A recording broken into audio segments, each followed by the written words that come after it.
Le président de l'Assemblée nationale de la République démocratique du Congo a effectué une visite de travail de haut niveau à Jérusalem, en Israël, dans le cadre du marathon diplomatique qu'il a amorcé depuis plusieurs mois sous l'impulsion du président de la République, Félix Antoine Tshisekedi Tshilombo.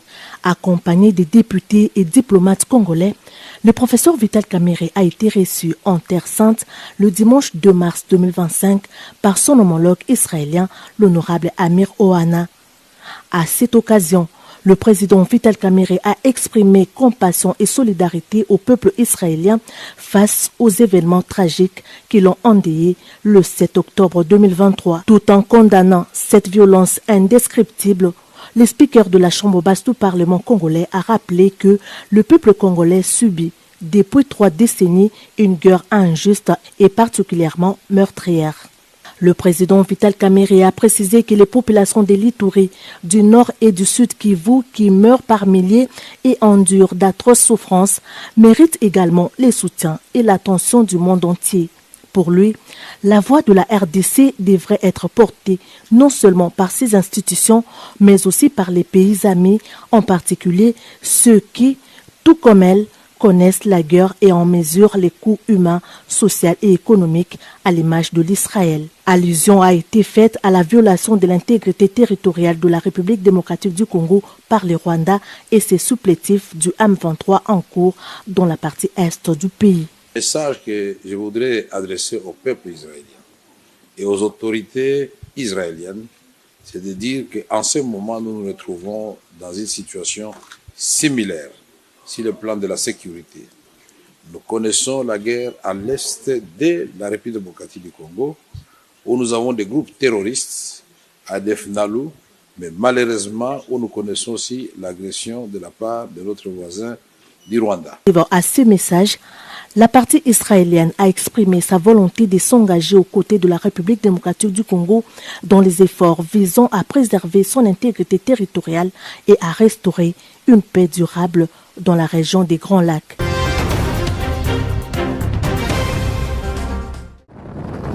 Cette étape s'inscrit dans le cadre de sa tournée nationale visant à mobiliser la population contre l'agression rwandaise orchestrée via ses supplétifs l'AFC M23. La première ministre Judith Suminwa a réaffirmé la détermination du gouvernement à mettre fin à l'agression rwandaise.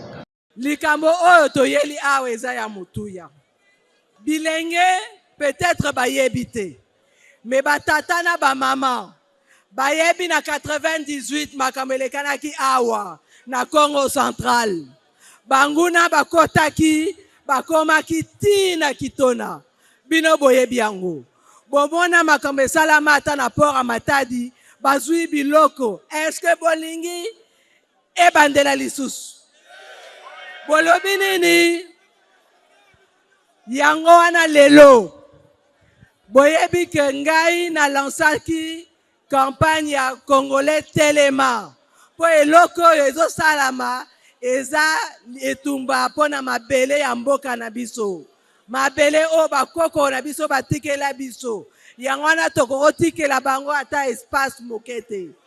Donc Congolais Telema elingi koloba biso nyonso tu bana ya Congo toza motu moko mokonzi ya mboka na liboso biso na nsima na ye tozotombola kaka mboka moko eloko tozolobela awa eza eloko ya bolingo ya mboka ya unité monguna akomonela biso te. Après l'étape du Congo central, Judith Suminwa se rendra dans les provinces du Kwilu, Kwango et du Mai-Ndombe pour poursuivre sa mobilisation contre l'agression rwandaise. Son message reste l'unité nationale et la nécessité d'une mobilisation générale pour préserver l'intégrité territoriale du pays. Chose d'extrêmement préoccupant. Profondément préoccupante. Pour moi, je le dis en toute transparence, en tant qu'ancienne du peacekeeping, ancienne des Nations Unies, c'est quelque chose d'extrêmement préoccupant de voir un des plus grands pays contributeurs de troupes aux missions de maintien de la paix des Nations Unies être lui-même auteur non seulement de violences directes contre des casques bleus, mais aussi de violences indirectes contre les installations des Nations Unies et contre leur capacité à exécuter leur mandat. Je pense qu'il y a une telle dissonance entre cette posture et les principes des Nations Unies qu'elle devrait nous interpeller tous par rapport à ce statut qui est quand même aussi un privilège de représenter et de porter sur son uniforme le drapeau des Nations Unies. Je pense que cela mérite justement d'être réexaminé. Insister sur le retrait des troupes rwandaises du territoire de la République démocratique du Congo. La République démocratique du Congo était sous embargo d'armes, mais aussi plus tard dans un système, si vous voulez, de notification obligatoire pour tout achat d'armes. Et c'est ce que nous exigeons par rapport au Rwanda. Il ne s'agit pas d'un embargo d'armes, mais il s'agit d'une meilleure traçabilité de ces armes.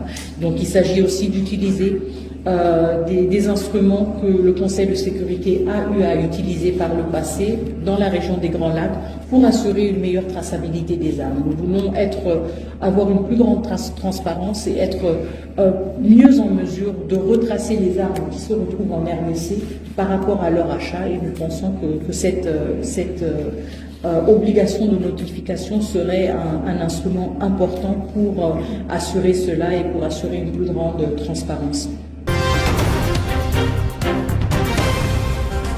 D'abord, ce que vous devez savoir, c'est que, en vertu de l'accord cadre, la SENCO, l'Église catholique, dépend du ministère de l'Intérieur et non du ministère de la Justice.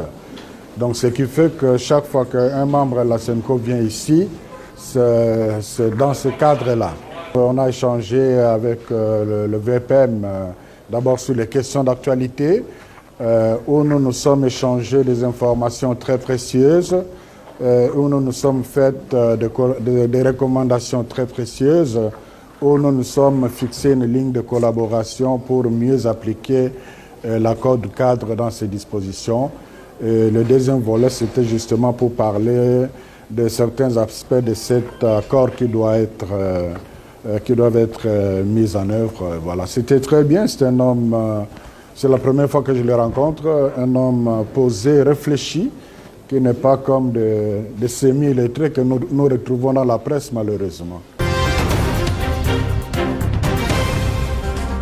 48 heures après la réunion du groupe de coordination de partenaires présidé par la première ministre Judith Suminwa Tuluka, Nathalie Aziza-Munana, ministre des Affaires sociales, Actions humanitaires et Solidarité nationale, a été approchée par les ambassadeurs de la Grande-Bretagne et de la Suède pour notamment présider leur domaine d'intervention dans le cadre d'un appui technique et d'accompagner la ministre dans ses actions humanitaires. Le premier sur la liste, le représentant de l'ambassadeur de la Grande-Bretagne qui a échangé avec la ministre des Affaires sociales, Actions humanitaires et Solidarité nationale sur la situation humanitaire à l'est de la République démocratique du Congo. Même chose avec l'ambassadeur suédois Nathalie Aziza-Munana et Joachim Wawerka ont échangé sur la situation humanitaire dans l'est de la République, sous-occupée par l'armée rwandaise et ses supplétifs du M23 AFC. Je suis très content et apprécie beaucoup que j'ai eu l'occasion d'apprendre plus des travails, des activités fournies par Madame la ministre. Et puis aussi, j'ai été en mesure d'expliquer comment la Suède est là pour accompagner la RDC dans cette situation difficile. Et j'ai aussi eu l'occasion de donner un aperçu sur la coopération au développement plus long terme. On travaille dans une manière qu'on appelle le nexus, c'est-à-dire une étroite lien entre la coopération, la paix et la coopération de long terme et les besoins humanitaires. Le diplomate suédois invite la ministre des Affaires sociales, Actions humanitaires et Solidarité nationale en avril prochain à sa résidence dans le cadre des sessions mensuelles sur le développement afin d'examiner ensemble des sessions de remise à niveau dans la gestion des priorités humanitaires au regard du programme du gouvernement Suminwa. Dans un contexte économique d'urgence, nécessitant l'apport de toutes les synergies possibles, il était impérieux d'optimiser les recettes publiques devenues plus pressantes que jamais. Les mandataires publics responsables de la gestion des finances publiques ont été invités à se préparer en vue d'accueillir les équipes de l'Inspection générale des finances en mission par rapport à son programme d'action exercice 2025. Représenté à son plus haut niveau à cette séance de travail, l'IGF a reçu les instructions de privilégier les missions d'encadrement et de surveillance en vue de contribuer efficacement à l'amélioration de la mobilisation des recettes et promouvoir l'implémentation de la bonne gouvernance dans les entreprises du portefeuille, les établissements publics, les provinces et les entités territoriales décentralisées. Pour cette mission précise, l'IGF va se focaliser principalement sur 4 axes. La présidence de la République qui a invité tous les mandataires publics pour communiquer la décision de son Excellence Monsieur le Président de la République, chef de l'État.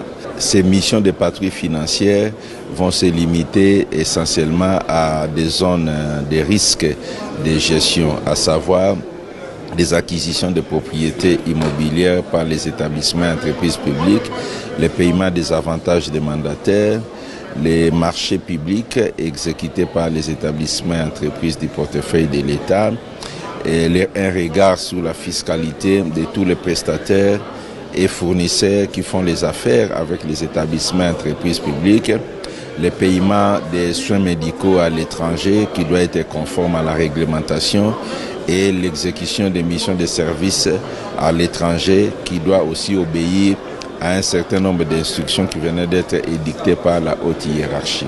Une attention sera également accordée au contrôle des effectifs en vue d'améliorer la maîtrise de l'enveloppe salariale à charge du Trésor public. À cet effet, l'IGF pourra faire les états des lieux des engagements effectués, surtout pendant ces 3 derniers mois, par rapport à l'organigramme de chaque entreprise ou établissement.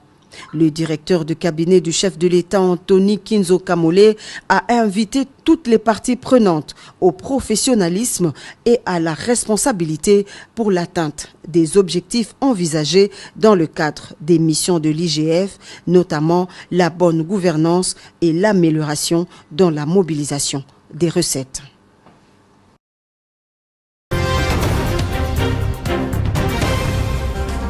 La coordination provinciale de jeunes leaders de l'Ituri se range en ordre de bataille pour mobiliser les Ituriens à la prise de conscience pour s'opposer à tout mouvement subversif contre la République.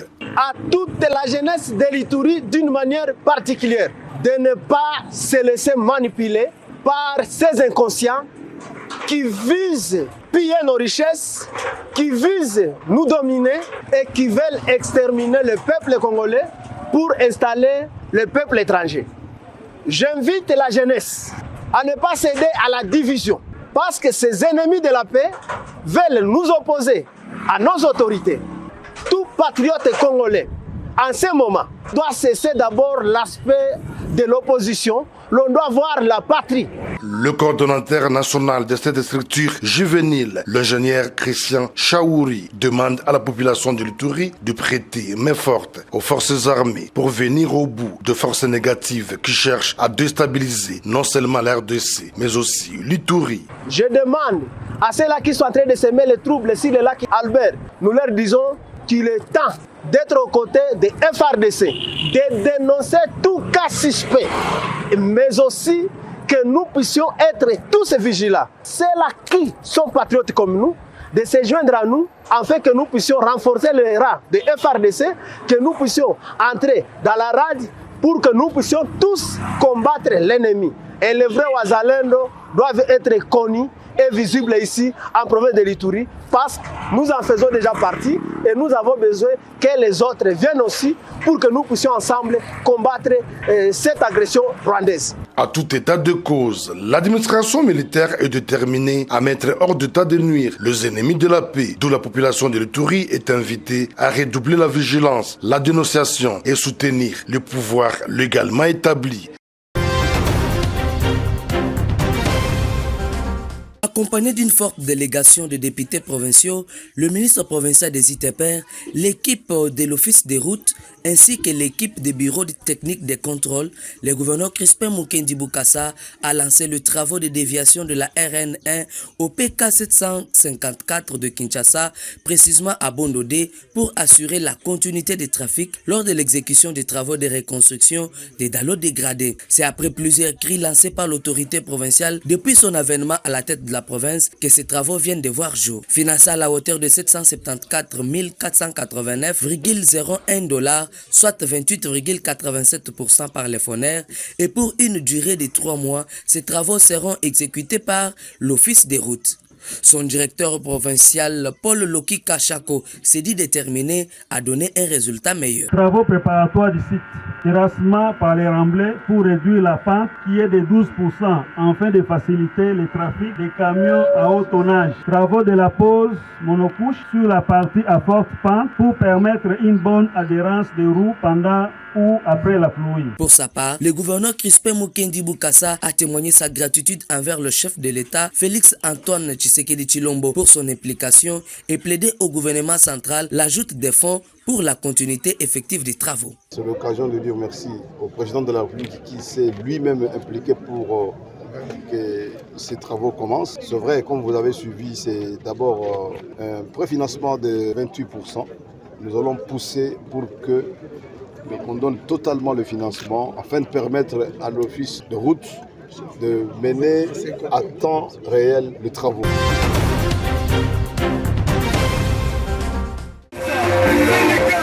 C'était dans un culte dominical que les églises de la communauté Maison d'Épée, que dirige le pasteur Papi Mokenge, que le peuple dédié était nourri de la bonne parole dédiée venant du représentant légal de cette communauté qui a martelé sur l'histoire d'Ésaü et Jacob. Il y a des choses à retenir. Dans cette histoire, la première chose à retenir, c'était l'amour de Jacob envers son fils. Avant sa mort, l'amour d'Isaac plutôt envers son fils. Avant sa mort, il ne voulait pas mourir sans laisser la bénédiction à son enfant. Par la même occasion, le pasteur Papi Mokenge, étant patriote, a dénoncé l'agression rwandaise à l'est du pays. La seule personne à maudire, c'est Kagame. Je pense que dans les jours qui viennent, je vais flasher, nous allons lancer cette campagne-là. Kagame comprendra et saura qu'au Congo, il y a un Dieu. Au finish de ces cultes, le prédicateur de la journée est revenu sur son objectif. Aujourd'hui, c'était le culte communautaire et le Seigneur m'a mis au cœur de donner un message à l'église, surtout pour les gens qui pensent que voilà, ils sont venus peut-être en retard à l'église et que les autres évoluent et ils n'évoluent pas. Le Seigneur voulait seulement leur dire qu'il y a une autre bénédiction qui sont réservées pour eux. Donc ils ne perdent pas espoir. Il y a une autre bénédiction comme Ésaü qui avait raté la bénédiction, mais à la fin son père l'avait donné l'épée pour faire que cette épée-là, qu'il se libère de l'esclavage de son frère Jacob.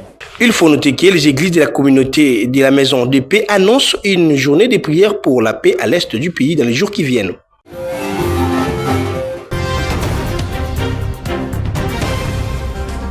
C'est à 4 jours du match aller contre les Amazones du Bénin qui se disputera au stade Kégué de Lomé dans le cadre des éliminatoires du mondial féminin de moins de 17 ans que les Léopardos de la République démocratique du Congo ont entamé les rassemblements au stade Tata Raphaël à Kinshasa.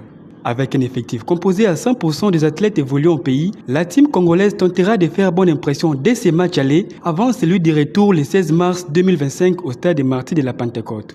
Notons que, en cas de qualification, la République démocratique du Congo sera sa toute première participation de la Coupe du Monde de la catégorie qui se déroulera pour cette 9e édition au Maroc du 17 octobre au 8 novembre de cette année.